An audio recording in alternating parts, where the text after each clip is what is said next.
Today I'm going to show you how I make a sourdough boule, or one of the round ones, the traditional sourdough bread. The first thing I do is I get out my scale and I use my mixing bowl for my mixer. Turn on the scale and I'll zero it out so that it won't take into account the amount that is in the weight of the bowl itself. So the first thing that I'm going to do is I have my active sourdough, or my inactive sourdough starter straight from the refrigerator. You can see that there's quite the liquid on top. I'm taking my Sourdough, it's a stir spatula, and I'm just going to mix this all up. The liquid on top, the hooch, is kind of an alcoholic, acidic type thing, but once you get it mixed up, it smells just like the sourdough starter should. It smells wonderful. Sorry about the birds. They heard birds outside and they think they have to copy them. So I have my starter ready. I'm going to go ahead and put the bowl on. And the first thing that the recipe calls for is to have to add the starter. And I'm doing everything in grams. It calls for 120 grams of starter.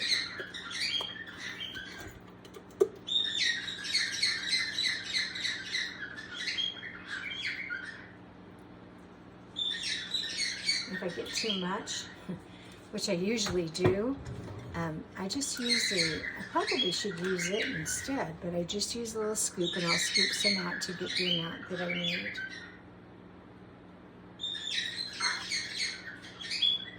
There we go, 120 grams.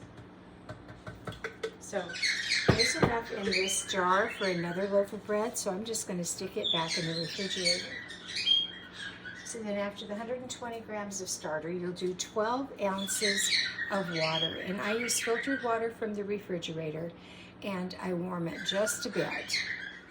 So this water is from the filter from the refrigerator. I zero out my scale.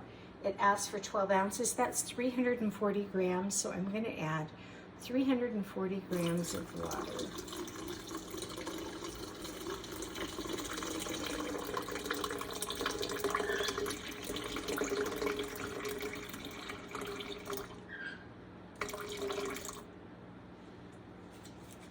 And then take a whisk, and then you just whisk that up to incorporate all the starter.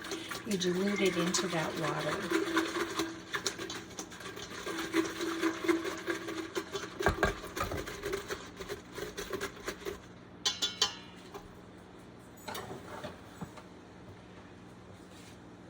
So I'm going to zero out the scale because the next thing I'm going to add is the flour. And I just use good old, it's probably a reverse image for you, but great value, all-purpose unbleached flour. This calls for 1 pound and 4 ounces total, and that's 570 grams. So I'm just going to start dumping this in here, and like I did with my other ones, I kind of try to sprinkle it around so it covers the top in an even layer. So we need 570 grams of flour.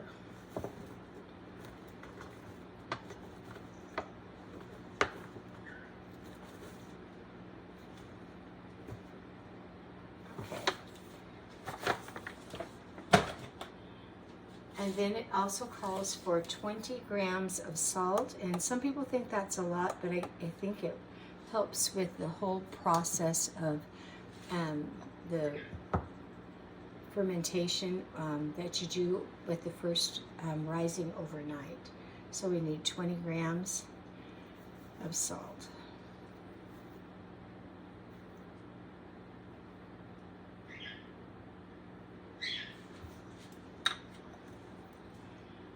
Then you just stir this together till it cleans the bowl. So all of the bits and pieces will all incorporate into a ball in your bowl. And I do that with a mixer. So I'm putting it in a mixer with a dough hook on it.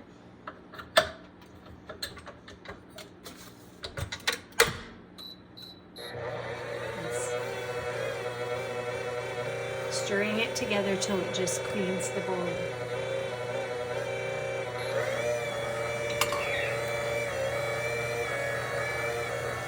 as it starts forming the ball, that's when I'll start scraping down the sides to make sure we get all the pieces out. All those bits of dry flour.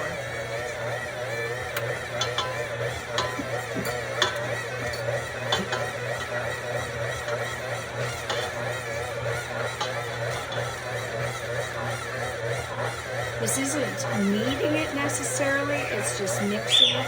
Oh, by the way, don't wear a dark shirt when you're making bread.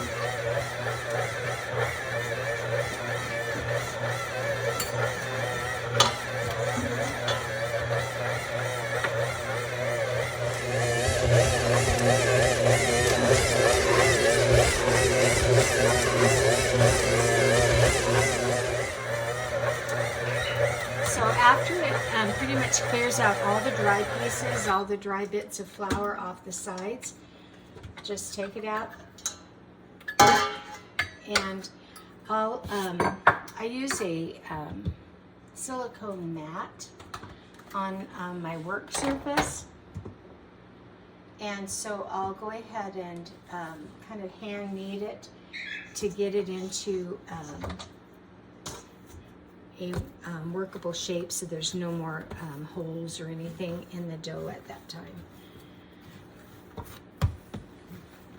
And then this is when I will just take it at this point, and you can see how the consistency is of it. It is kind of a little sticky, but it's not sticking to the silicone mat. Then I use my handy dandy cheap Walmart square canister, spray it with olive oil, and I use where I fill up the olive oil and the liquid olive oil into this container, and it sprays it for me. And I'll go ahead and place it into the container.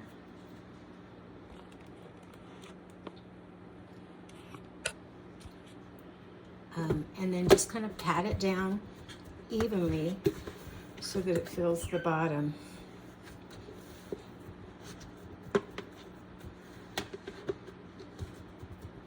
Now this is going to sit overnight. Usually it can be anywhere from 8 to 12 hours.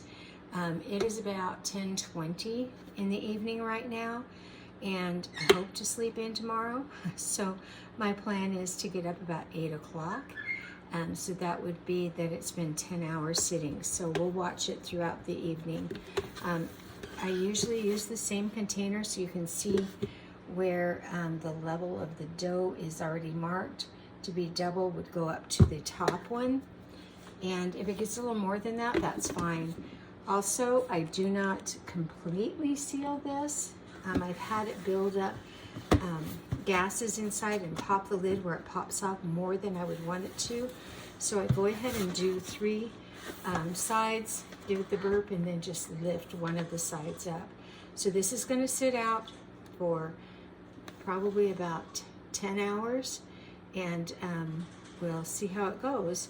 There's instructions are going to be in the recipe, for the recipe, are going to be in the comments, so you can view all of that, but you'll see the process after you've mixed all your ingredients.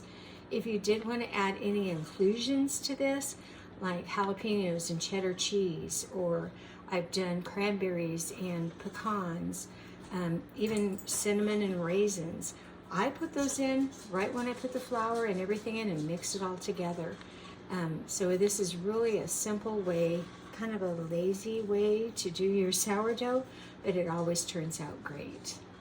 One more thing before I do sit this out to let it rise is whenever I get down kind of low in my jar for starter, there's just so much stuff on the side, and I just don't like that. When it dries, it gets all crusty, and I don't like the crumbles.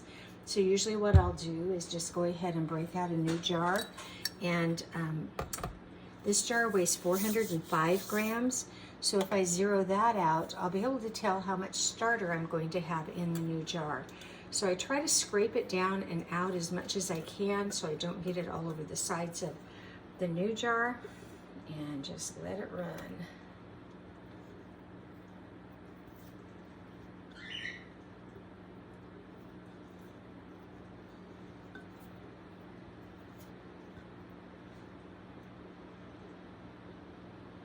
So this is 170 grams of starter left in this jar. And of course I make a mess all over it, but I'll scrape it down with a rubber scraper first, the best I can.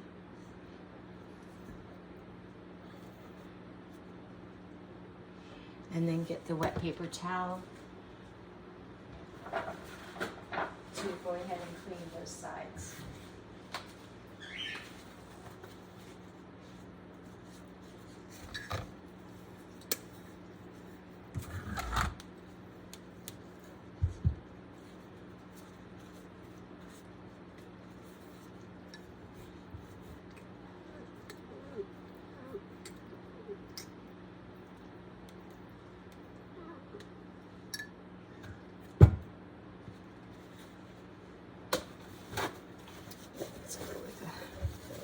Dry one. You can see it's probably about where I originally started, to be honest with you. So in order for me to make sure that I have enough, it's by weight, not necessarily what it registers. And I'm not interested in it rising up anymore. I'll go ahead and, since I'm putting it in the refrigerator, I'll go ahead and put the lid on, but make it a tad bit more tighter than what I usually do. I'm kind of surprised because it's only 73 degrees in here this morning, but you can see how it has risen. It is now 7:39, so this is what it looks like.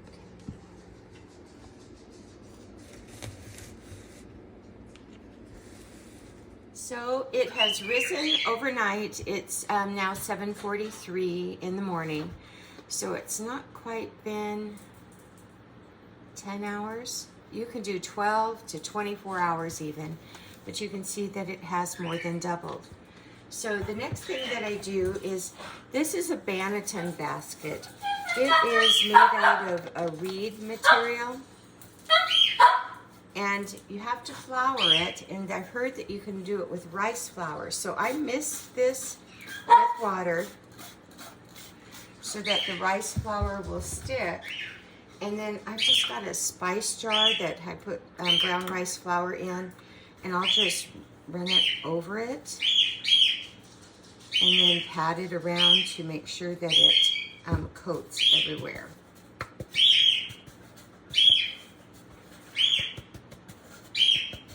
Make sure you get it up to the top too. I've never had it stick in the basket. Some people have.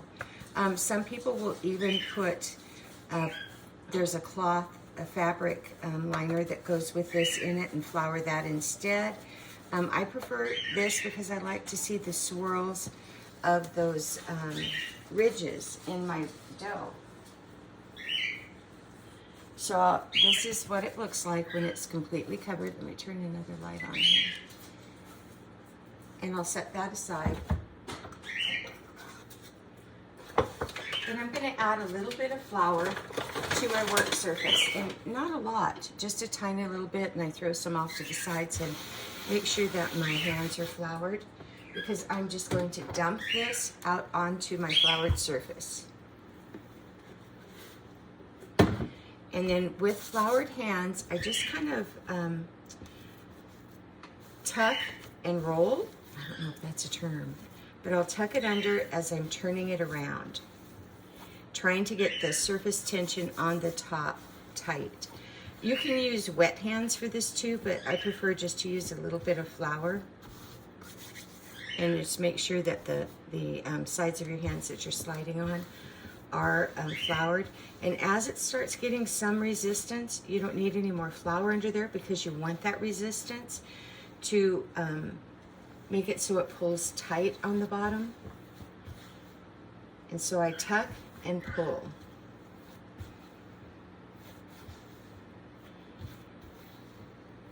And it will, you can tell the difference. It will get really tight on top. Doesn't take too long, but that tightness helps give it some surface tension resistance so that it will rise better. And then I'll take it and dump it top side down into the banneton basket. If you have any holes or anything in the bottom, I always fill them in just so that I won't have a hole in the loaf. just by pinching it.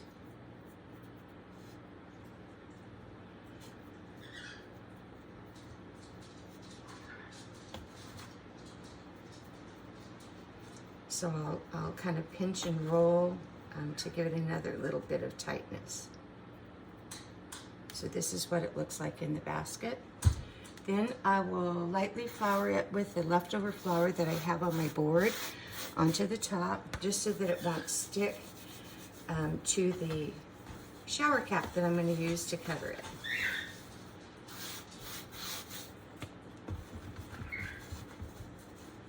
So these shower caps come like 50 for $5 or less. I'll put that on top, and in order to get a more sour taste to your dough, you could do a cold ferment process. You actually could form this right now, put it in your Dutch oven, leave it for about 90 minutes, score it, and bake it. And I bake from a cold oven, but I like the flavor I get if I let it cold ferment. I have a meeting on Wednesday. This is Monday. I have a meeting on Wednesday, and I usually try to bring some bread. So my plan is to leave this to cold ferment until tomorrow night. Then I'll put it in the Dutch oven, score it, and bake it then. So this will go into the refrigerator, and it can go for up to 3 or 4 days in the refrigerator. It might rise a little bit more, but you do get more rise once you put it in the oven. So this is the bread that I put in the freezer yesterday. And you can see maybe it has risen just a little bit. It's really firm to the touch. I'm going to go ahead and place it into a 4-quart Dutch oven. This is an enamel Dutch oven. And I lined the bottom with I cut a piece to fit of the cooking mats. And then I'll spray it with olive oil.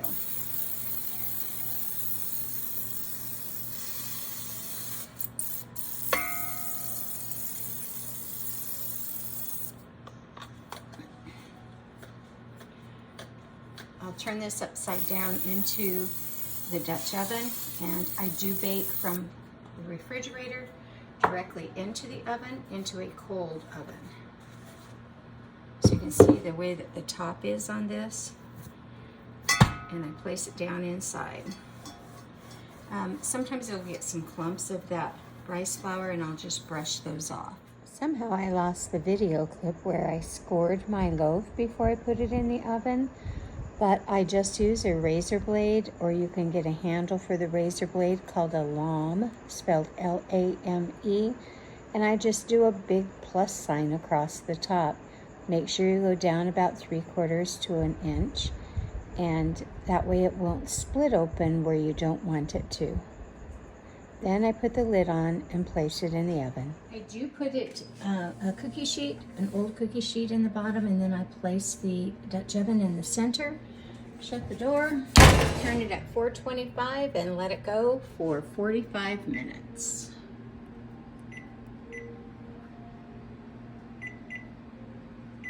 Okay, it has been 45 minutes. So I'll remove the lid, and then we'll bake it for another 15. It needs to be at 205 degrees internally. So it's been 15 minutes. I can tell it's still not browned all the way that I like it. So the temperature's probably not going to be at 200, 205 degrees yet.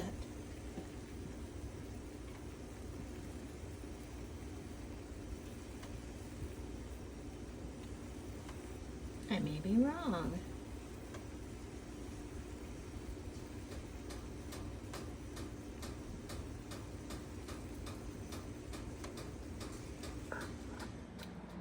So it looks like my bread is done. I'm going to go ahead and take it out of the oven, and then I turn it onto a cooling rack.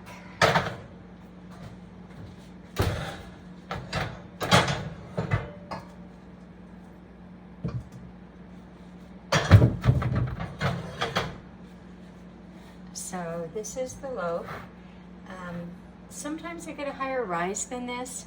If you'll look, you can see that I probably should have scored it a little deeper, so if it would have split open more, it might have risen some more too.